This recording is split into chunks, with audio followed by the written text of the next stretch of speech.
Right, for joining us online, thank you very much for being here with us today. My name is Jennifer Hall. We have a few people here in person, so we're just going to take a couple of minutes and give people time to join us, and then we will get started. So bear with us for just 2 or 3 more minutes, and then we'll get started.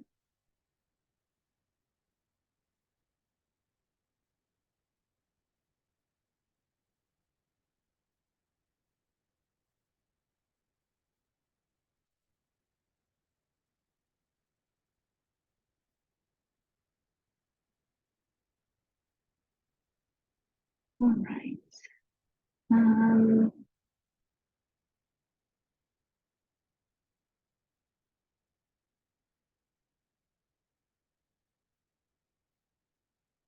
If you are joining us online and you have a question, please feel free to use that raise hand function. And as soon as we see that you have a question, we will pause and connect with you and be sure that you get your questions answered. And we'll also open it up at the end of our time together. So I just welcome you to the Flagship Enterprise Center, and those of you online, welcome. The Flagship Enterprise Center is a business incubator. We're located here in Anderson, Indiana, and we were established back in the late 90s as a result of a dramatic downturn in the local economy. And the charge to the Flagship Enterprise Center was to create community development through entrepreneurship. And so we like to say we help entrepreneurs build entrepreneurs and help people grow their business. And we believe that entrepreneurship is the very best way to make a positive impact on local communities. But we also understand that there are barriers to entrepreneurs, particularly underserved entrepreneurs. And so we try to use the tools and the resources we have to remove any barriers and provide a supportive environment for entrepreneurs to help grow their business.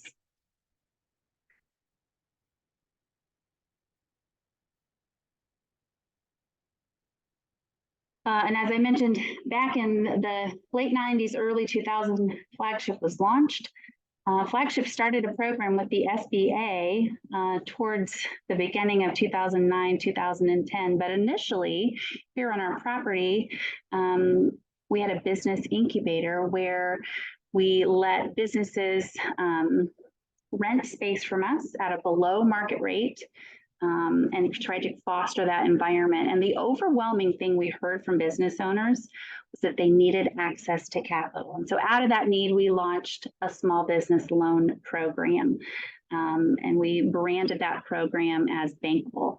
And just today, we have lent over made over 1,900 loans and totaling 57, that's the 73, but it's actually $57 million in loans to small business owners in Indiana. So we're very proud of the impact that we're having. And our target market is primarily underserved entrepreneurs, low income, women, veterans, minorities, those who can't or don't have access to traditional bank funding for a number of reasons. And so we like to say that our small business loans are available until you become bankable. And the way that we help businesses become bankable is through coaching and training. And I'll tell you a little bit more about that as we move through the presentation.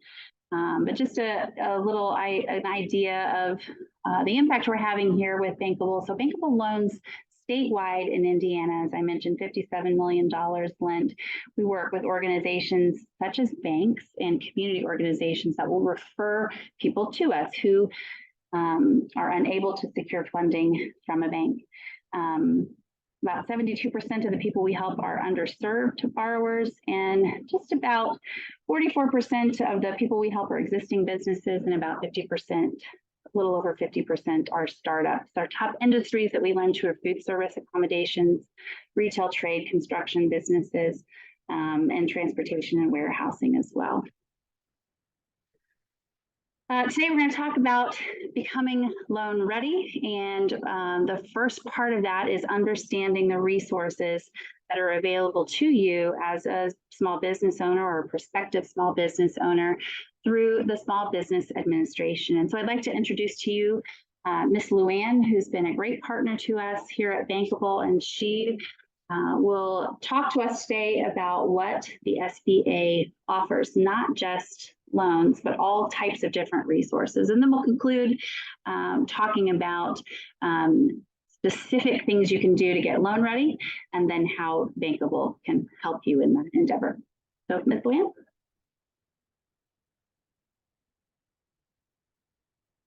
Hello, everyone. I'm Luann Lawrence. I'm with the Small Business Administration in Indianapolis. I am a lender relations specialist. So I work specifically with our loan programs in addition to all the other things that we do as well. So I'm going to just touch on a little bit of everything what SBA does today. If you've got additional questions or loan specific questions, let me know. I can do my best to answer those as well. So Indiana, small business is so important for Indiana and nationwide. It just has a lot of impact on our economy. So for Indiana, there's over 500,000 small businesses which support our economy, which creates more than 1 million jobs for just Indiana alone. So it's very important that small business does exist, and we are here to help you guys. So we do have resource partners that help small businesses get started, grow. They provide free business counseling and training. They're funded by the SBA in some fashion. There are over 1,400 offices through our network partnership nationwide, and you can find that information online. Partner resources, they do one-on-one counseling. It's for free. They do offer some classes. Usually if they have to charge, it's because they have expenses that the program handouts and expenses for that, but typically it's free.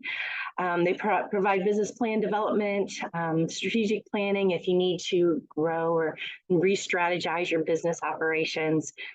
They have low-cost group seminars and workshops. They have SBDC and specifically has market demographics. So if you need something specific regarding your business, they have this huge database that they can tell you how many cars drive past your business in one day. So they can get very specific. They have industry reports. They can do a financial analysis and benchmarking, anything you need to get started in approaching your lender. So who are our resource partners? There's 3 in Indiana. The SCORE office, the Small Business Development Center, who actually met with the Muncie office representative earlier today. There's 2 women's business centers. There's one in Fort Wayne, the NIC, which is the Women's Business Center. And there's one in Indianapolis, which is Business Ownership, which is part of the Indianapolis Chamber.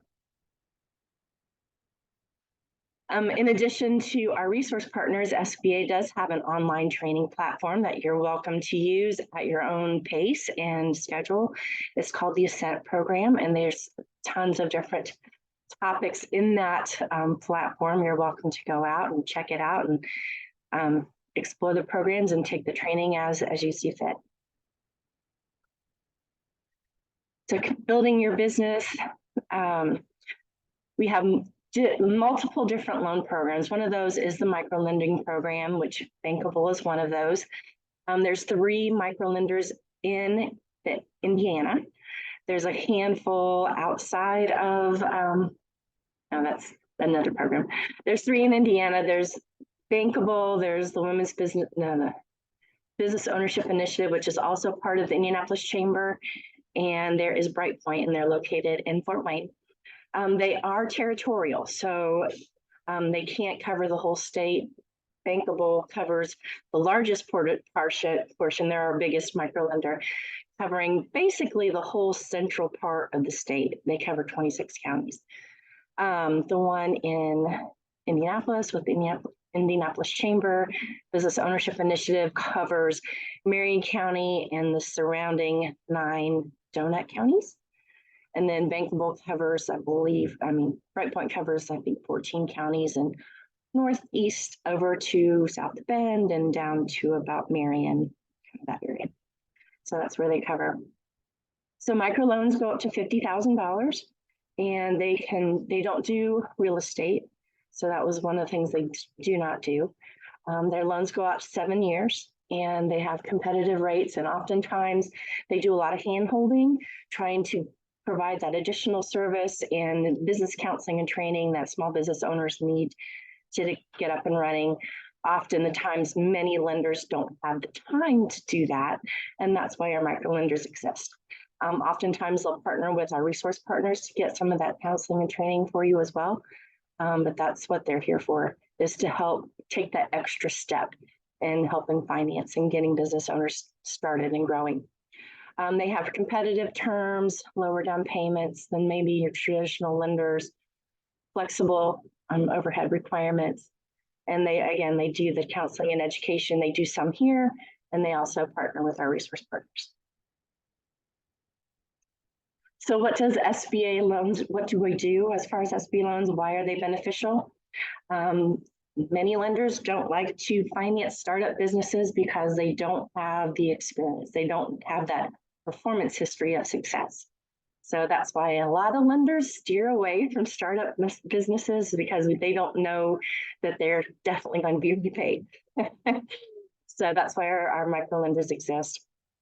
Help launch, grow, startup. They can partner if you've got a large request and the bank wants to do part of it, but they can't finance all of it.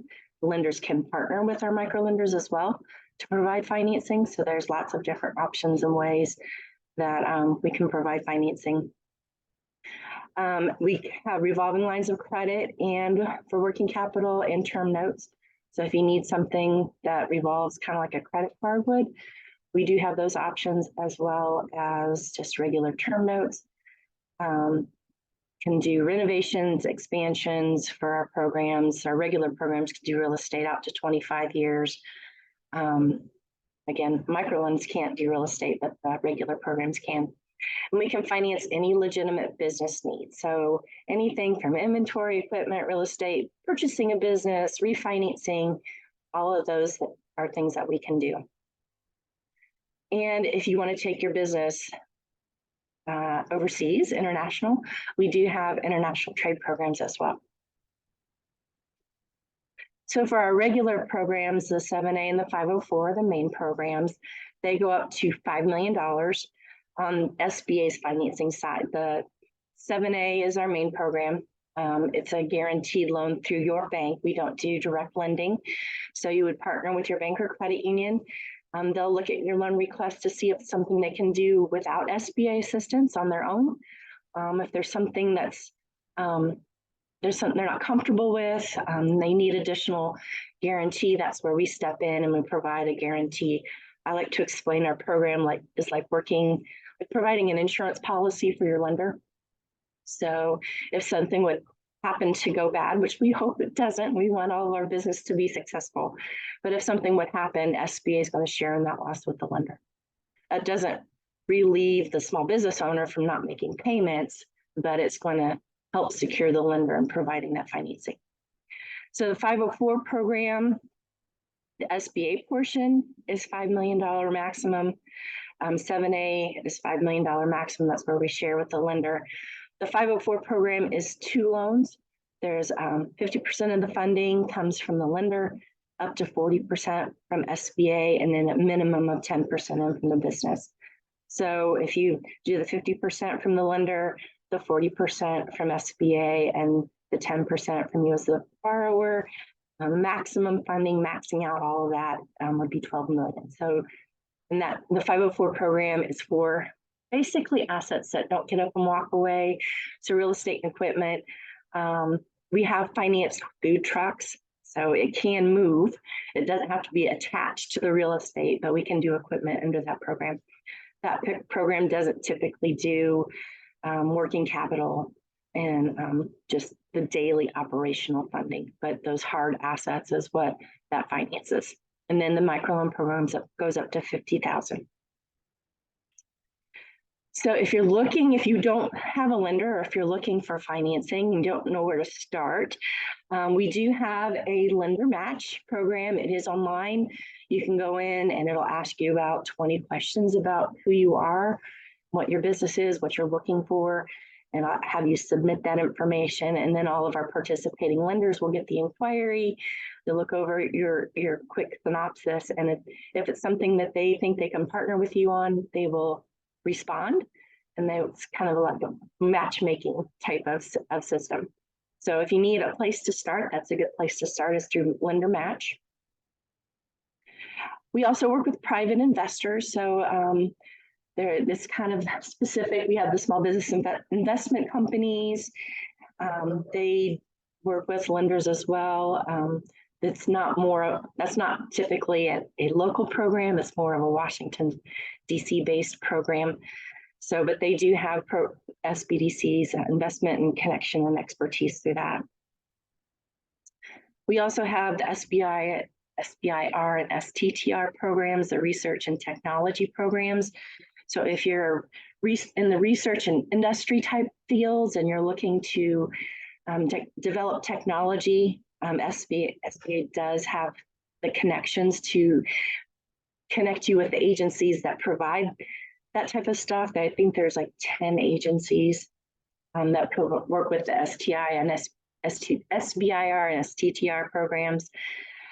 Typically, those programs are going to involve artificial intelligence, energy, filtration, technology, that kind of thing. So there are those opportunities if that's kind of where you're at in your business. We also, if you are in the contracting or type of industry or an industry where you need a bond to perform, we have a surety bond program that is lower cost than going to a regular bond agent. So if you're looking, like if you're a small business contractor and you're working maybe with a larger contractor and they're providing the bond for you, there are those instances. You can work off of their bond, but at some point you're going to need your own as you grow and expand. So we do have programs to help with surety bonds for operations as well. Also, if you want to take your business and provide your goods and services to the federal government, we do that as well. So 23% of government contracts are supposed to go to small businesses, and SBA is the one that handles those contracts. So we do have, you need to be work in the self-certification and be in the sam.gov website. Self-certification, so there are benefits to being a self-certified. It does provide, it's based on a point system. So if you're a small business, women-owned, veteran-owned, service-disabled, we're always looking to provide contracts and work with those underserved, under disadvantages types of businesses, so you get extra points for applying and working with the government. Certification programs that you would want to be involved in would be the 8A program, the HubZone program, the small business, women-owned businesses as well.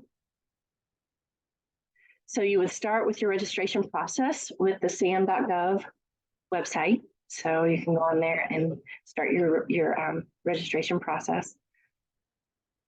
And then if you need assistance with the contracting side, we have procurement technical assistance centers, which work similar to a resource partner.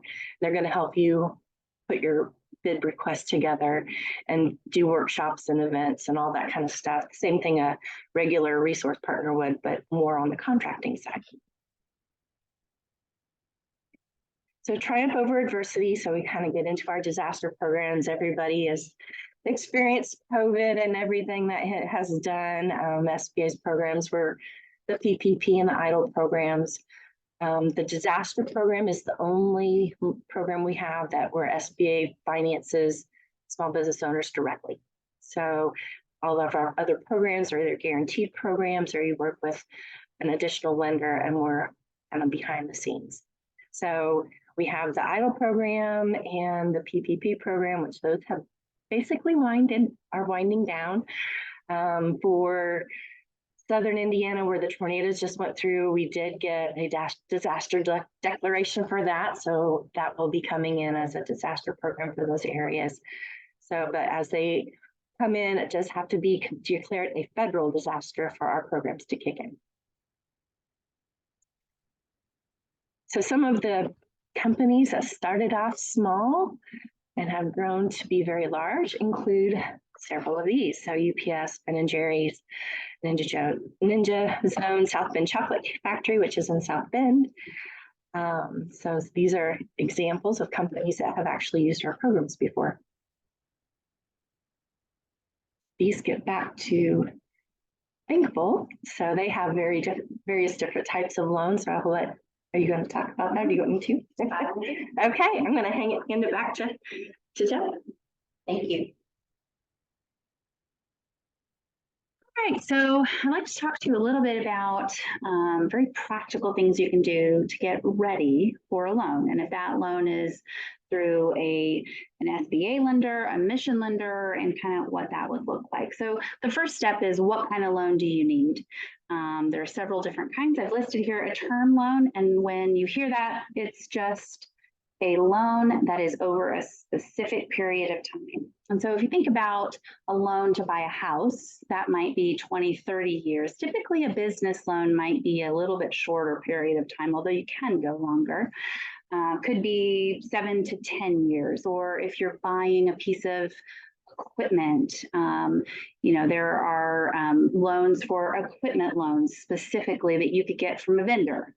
A line of credit is also another popular type of loan, particularly for businesses who have clients that invoice them or busy times of year, and so they can help their cash flow. Because that's what we see a lot of times with very small businesses, that cash flow can be an issue. If you have a 30 or 60-day term on an invoice and somebody's late to pay it, then you've got to pay your bills, keep things going. So until you can grow to the point where you've got cash reserves to cover that, a line of credit is a very smart thing to do. And then invoice factoring is a lesser known technique, but basically there are companies out there who can look at your outstanding invoices and then provide you cash based on what you've got outstanding. So basically, if you had a 60-day term on an invoice, you could get cash right away, and then you pay that back as your invoices come in. There are fees associated with that, so you give up a little bit of your profit for that working capital that you would get right away. The biggest thing we see, so we're a mission lender here in Anderson, and I'll tell you a little bit more about our products in a second, but the biggest thing that we see when we're working with borrowers is they do not understand their own financials, or they don't have financials. And so that is an area that we try to stress. Do you have a balance sheet? Do you have a profit and loss statement? Do you have a business plan? And are you filing your taxes? And so I'll try to go through each of these and just give you a little more information about it. But we know that as a business owner, you are really good at running at your ideas, at running your business, but many business owners aren't so great at the finance part. They don't have a finance degree. They're not a CPA, and a lot of times can't afford to hire someone to do that on their behalf. And so the first starting point, if you're a small business owner, is to figure out if a way to keep track of every detail. Just because you have money in the bank doesn't mean that you're making a profit. And so it's tracking those expenses, tracking your cost of goods sold. And a way that we think is a good way to do that is through a software program. There are many types out there, but the one that we prefer and that we recommend to our clients is called QuickBooks. You can find it online. It's usually $50, $60 a month. You may be able to find some, if you're not quite ready to pay that, you might be able to find some free options out there where you can track your expenses. But the main thing is keep track and be sure you separate your business expenses from your personal expenses. Have a business bank account. We also see that quite often. People mix them up and think, it's not a big deal, but it's very important, especially if you're going to get a loan. They're going to say, where's your business account and how are you tracking your business expenses? So when you go to get a loan, the lender's going to ask you for a few things. First, they're going to ask you for a balance sheet. Now, if you're a startup company, the lender knows that if you haven't even had a sale yet, you're not going to have a balance sheet. So right now I'm talking about if you are currently in business. They're going to want to look at a balance sheet. What's a balance sheet? A balance sheet is a snapshot of your company's financial position. So it's a point in time. It's going to look at your assets, what you own. It's going to illustrate what you owe, any debts that you have. That's also called a liability. And then the difference between that, whatever remains, is the equity. And that is what belongs to you as the owner. And so it's a very simple document. It can be as simple as 3 lines. You can drill down into that as you have different types of assets that you have.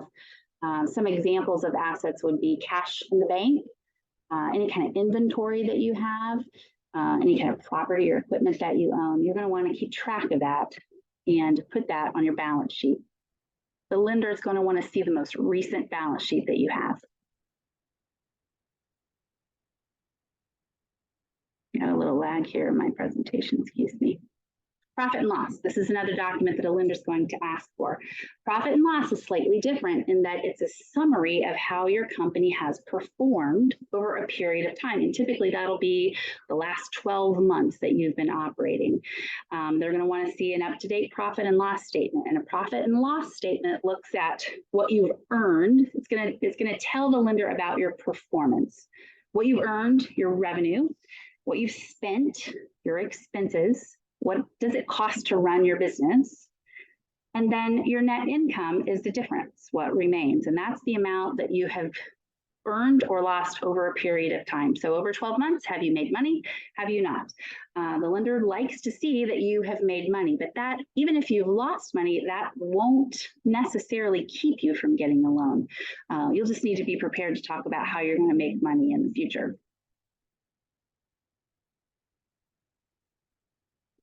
A business plan. You're going to need a pretty good business plan. A lot of people are intimidated by a business plan because they think it needs to be a 200-page document that's eloquently written with charts and figures. It doesn't have to be that complicated. It just needs to be a framework. And there are several things that typically are included in a business plan. Most business plans have an executive summary, an overview of your mission, your goals, just a high level 10,000 feet. A company description, what are your products, what are your services, what have you been up to, what's your advantage in the marketplace, how do you think you're going to compete, your market analysis, and then practically, how are you going to operate, what are your processes, your systems, how many staff people do you think that you need or do you have. They're going to want some numbers in that business plan. And so lenders, if you are a fairly new business, they're going to want you to project out how you think you're going to grow. And so you can just very simply put that in a spreadsheet and say, if I look back at what I've done in the past, maybe my business has grown over time, then I think over the next 2 years, I'm going to grow by 3% or 5% or whatever that looks like, and then project that out. You also want to keep track of and include in your projections the cost of materials that you use, because all of us know and have experienced that inflation is a very real thing. And so it costs more today to buy something than it did 6 months ago.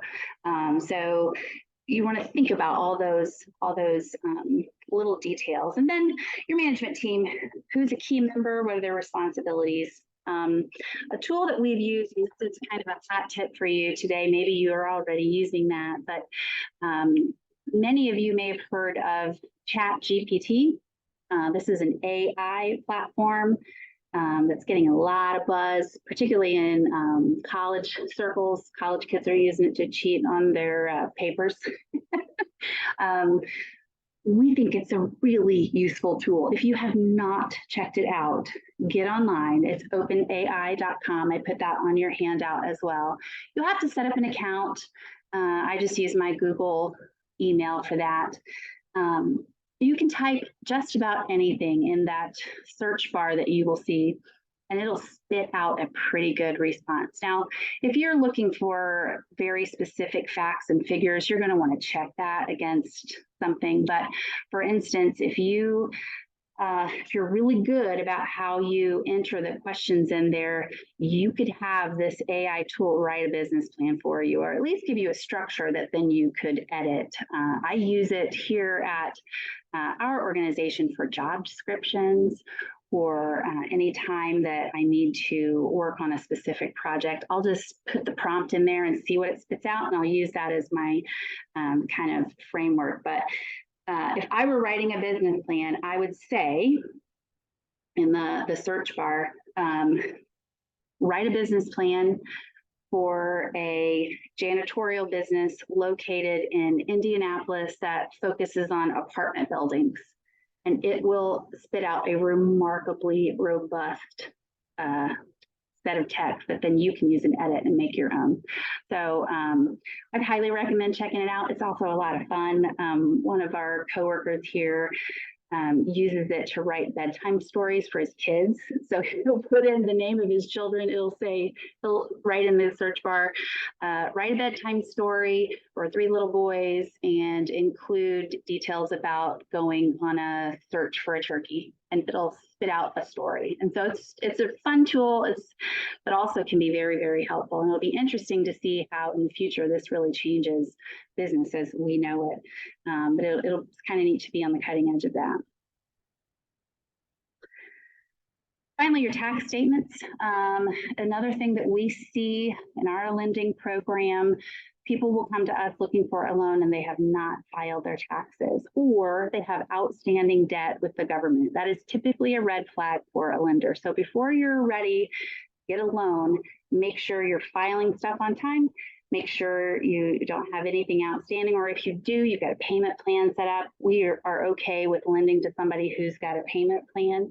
But if they have outstanding federal debt, it hasn't been arranged, that's a no-go for us. The other thing that we also see quite often is anybody that has any kind of pending litigation. Usually lenders do not want to lend to someone with pending litigation. And that can even mean a divorce. And part of that is that, the lender doesn't know who's getting what and what the outcome of that is going to be. But as a mission lender, we don't mind working with individuals or business owners who have a criminal past. That is not a barrier for us. And so don't let that stop you from applying. Just make sure it's finished or at least not pending.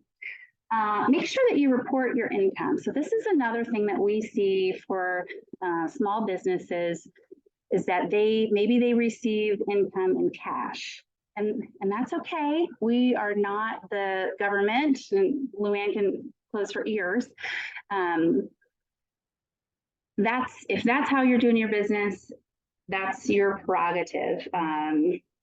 However, as a lender, we want to see your income. You can't report cash on or maybe you don't report cash on your taxes, and then your income looks extraordinarily low. And you could say to the lender, well, I get this much in income that I get in cash. They don't care. They need it on that W-2, 1099, K-1, however it is that you file. So be sure you're reporting that at least a year leading up to when you're ready to get a loan. You want the lender to see as much income as possible.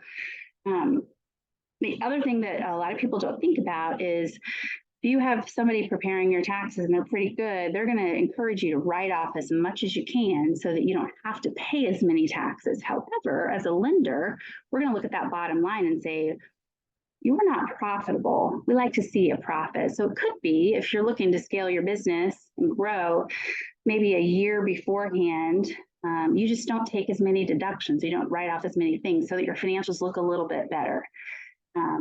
Make sure also that your tax statements match your financial statements. If there's any disparity between the two, that's typically a red flag. And then if you can, hire an expert to help you navigate this process. It typically will pay off. Finally, can you present your case to the lender? This is very important as well. You can apply for a loan as long as you have your documents, you submit those. Typically, then you're going to hear from a loan officer or a customer service representative, and they are calling to talk to you, and maybe in person, to talk to you about why you want the loan and what you're going to do with it. And so it gives them greater confidence to take back to their underwriting team if you know what you're talking about. So demonstrate knowledge of your industry and of your business. Lenders don't like surprises. So if you know that you had let's say you had a business where you had a storefront and you had lightning strike your store and it caused a leak and you had a huge expense this year. If you tell them up front, hey, look, I'm going to have a big expense this year and here's why, and explain it to them, they are going to take confidence and comfort in that, and that you have a plan. It won't keep you from getting a loan, but don't surprise the lender. Understand your credit history. We could spend the next hour talking about credit history. I won't go through that, but you're going to want to look at your credit report, your personal credit score, and understand what's going on there. If you have anything outstanding, anything you're disputing, get that cleaned up right away. Also, lenders don't look as they don't care as much about medical expenses, especially now. I think all lenders are saying, okay, well, we understand we've all come through an extraordinary time, and some people don't have access to health care as others do. And so you can explain that, and a lender will probably, some lenders, mission lenders in particular, will be okay with that. You can also, we recommend doing Credit Karma. Hear the commercials about it. Download that app, get online, check out your credit, and know what you're dealing with before you're stepping into a bank and they pull your credit and you're surprised suddenly. Have a backup plan. This is another thing that we talk about all the time. We have business owners who come to us that want to borrow a certain amount. And a lot of times it doesn't make sense because the payment's too high or the borrower doesn't have the right kind of collateral or whatever that looks like. And so we will typically make an offer for those types of situations that's a little bit lower. So just be prepared to know that maybe I'm coming in asking for 50, but would I be okay with 25? And if so, what would I do with that? And how would that help me? And then be prepared to work toward maybe in the future where you could get more. If you develop a relationship with the lender and can prove that you're paying your payments, more likely in the future to give you more. And be persistent. Don't take no for an answer. Go somewhere else. Keep trying, but be careful about online lenders. Occasionally, you can get connected to a predatory lender, and that is not a good situation. Predatory lenders are those who will charge you a very high rate of interest. Sometimes they will charge exorbitant fees to make a loan, and we have seen interest rates of over 100%. When we're looking at situations, sometimes they'll make you pay daily payments. And just to get some cash, you're setting yourself up in a situation where you never be able to pay that back. And so we would just caution you to be careful. When you see SBA on the lender site, you can trust that. The SBA is here for your benefit. Also, the other logo I'm illustrating here is called CDFI. That stands for Community Development Financial Institution.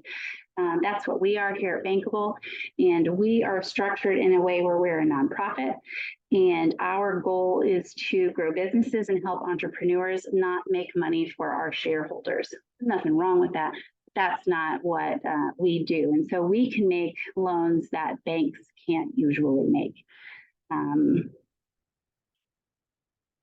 The advantage of working with a mission lender such as Bankable is that a lot of times we have very creative and flexible underwriting standards. And so if we don't have collateral, and so collateral would be, let's say you're getting a loan, you would give the title to your car to the lender to offset that risk. If we have a borrower that comes to us who doesn't have collateral, but we can see that they are making a really good income and are able to make that payment, a lot of times we'll make that loan. And so we just try to look through and find things in the borrower's path that will prove to us and make us feel comfortable with making that loan. we can help you organize your request. We have templates that we can provide to you. So if you don't currently have an accounting system and you're really confused about a balance sheet, we've got a simple spreadsheet. You can plug the numbers in and create that on your behalf. Happy to do that. And we're a non-predatory option.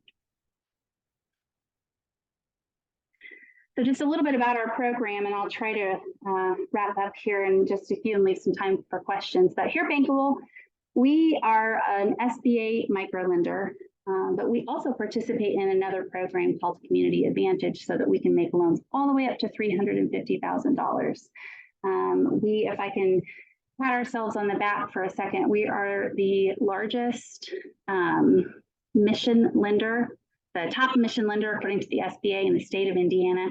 We're the top 10 in the country.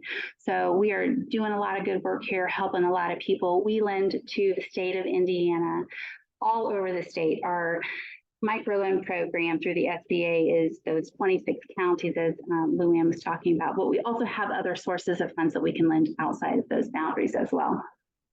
We do term loans. We don't do lines of credit here or factoring or equipment. You can use our loans for equipment, but our loans are for a period of time. Typically, our loans are around 7 to 8 years. And our rates are between 8 and 12%. And you can use our funds for equipment, working capital to run your business, real estate, or inventory. And so, as I mentioned before, we try to be the kind of the minor leagues for borrowers. So if you can't get a loan at a bank, come to us as a mission lender. A lot of times we can help you, and then we will help to provide you with resources so that someday you can go back to a bank and become bankable, which is what our name is all about. In 2021, we launched the Indiana Black-Owned Business Loan Fund. And since that time, we have lent over $1.5 million to Black-owned businesses in the state of Indiana. This is a micro loan. It's a little bit shorter of a term, between 1 and 5 years, but we cap that rate at 8.5%. And there are a few other benefits to the Black-owned Business Loan Fund. There are no closing costs, so right out of the gate, that'll save 3%. We also provide chamber membership for a chamber of your choice, whether that's the Indy Black Chamber, the Anderson-Madison County Black Chamber of Commerce, whatever that looks like. And then we'll provide funds to help you get through that certification process as a Black-owned business. As I mentioned, every borrower that comes through Bankable has access to our consulting team. And so we will provide business support, bookkeeping support. That's something that you really need. We will be there to walk alongside you with credit counseling programs, very popular program for us. And then we'll hold events like this to talk about financial literacy and ways that we can just be a resource to those in our community who are looking to grow their business and need help. And so at this time, you've got some information in front of you, and those online, we will be sure and email out the copy of the presentation and a handout. But I'd like to open it up if anyone has specific questions about the SBA or about Bankable or just loan ready in general. We'd like to open it up. And as I mentioned, if you are at home or at work, you're on your computer, just click that raise hand and we'll know that you have a question there. So any questions today we can help to answer.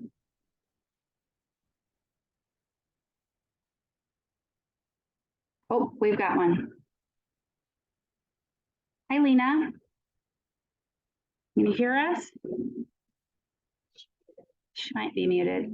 Lena, yep. I have unmuted you, but you will need to unmute yourself. Okay. Can you hear me? I can hear you, but not very well. Okay. Go ahead. I think I can translate. Can you hear me well by chance now? Oh man, I'm having trouble. I'm sorry, Lena. Can you use would you mind using the chat feature and then we can see the words that you're saying? I apologize for that. We're not set up very well for the audio at this point.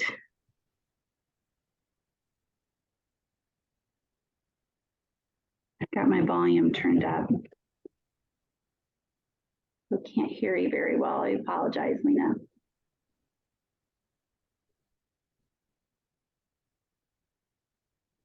Let me see if I can close out this presentation.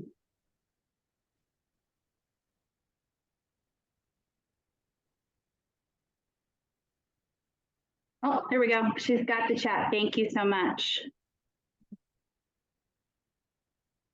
All right, just wondering if when we're looking for a loan and lending options, do they strictly look at your credit score and income? That's a great question. So at a bank, they will.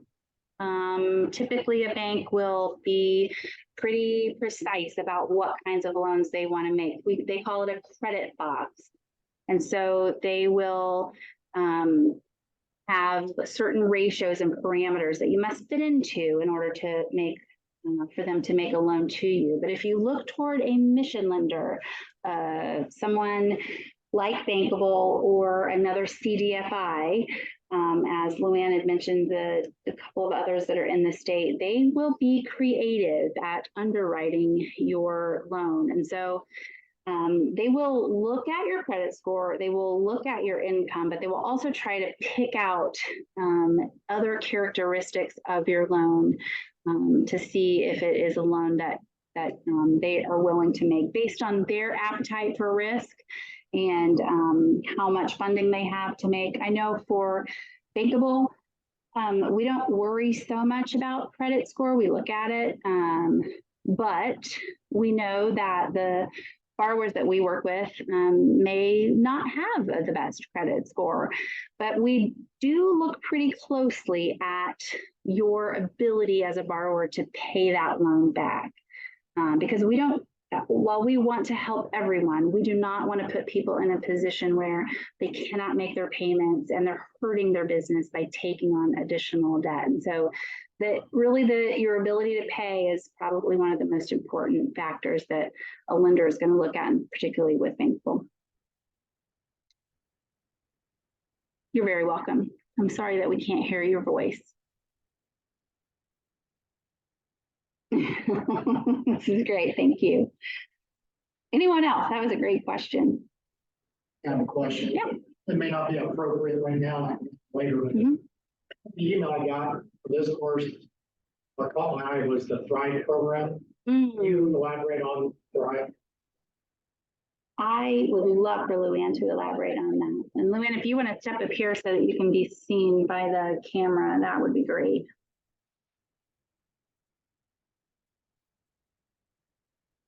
Okay, the Thrive program is actually open for applications right now. They do it once a year. My coworker, Rhonda Crouch, is one that handles that. And what it is, it's basically like a condensed version of a graduate program for business owners. So it's very business intensive. It's not for startup though. It's not for startup businesses. They want to see you in business for, I believe, 3 years and have income over or generate income over 250,000. So I know we're short on applications. So if you are if that fits you and you're interested in participating, that definitely get with me, or I can get you with Rhonda and get you on the list for participants. But yeah, it's going to break down various sections of doing business, and they have program experts come in. You work in teams and do sometimes some projects together, and it's a collaboration of business owners that you can feed off each other and learn and see, and it's a growth opportunity. And how did you do this, or how can we do this? And that's what the Thrive program is. So, and I know they're getting ready to start here in the next month or so, and they're looking for applications. Do you know when the application process closes? I don't know the application date off the top of my head.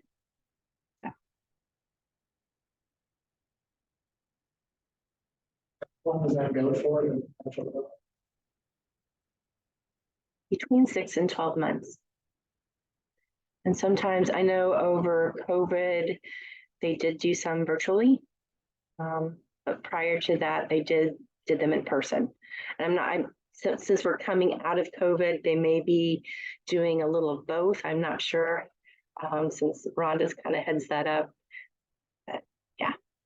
Looks like you have to have at least one employee other than yourself, $250,000 of revenue, and it was 3 years of being in business.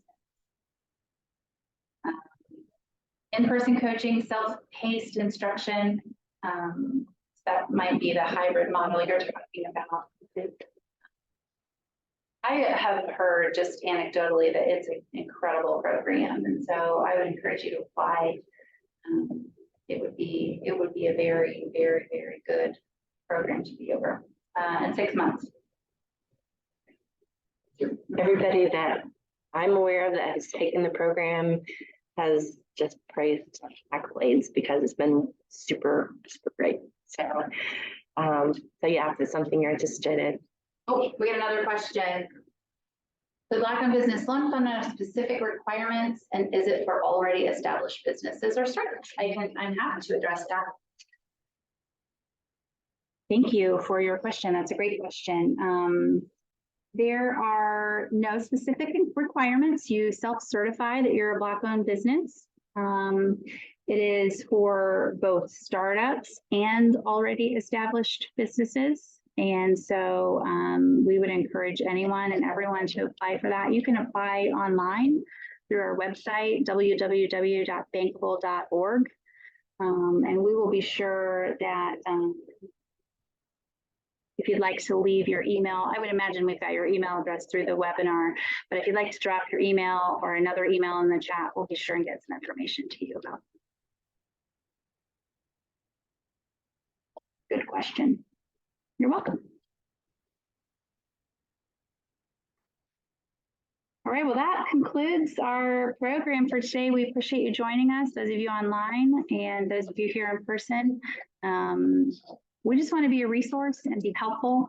And so even if you're not looking for a loan, but you just need to know where to go and some people we can connect you, there's a very, very robust ecosystem right now. A lot of that has been born out of COVID subsidies, and there's a lot of grant funding out there. So there are lots of organizations around that can help.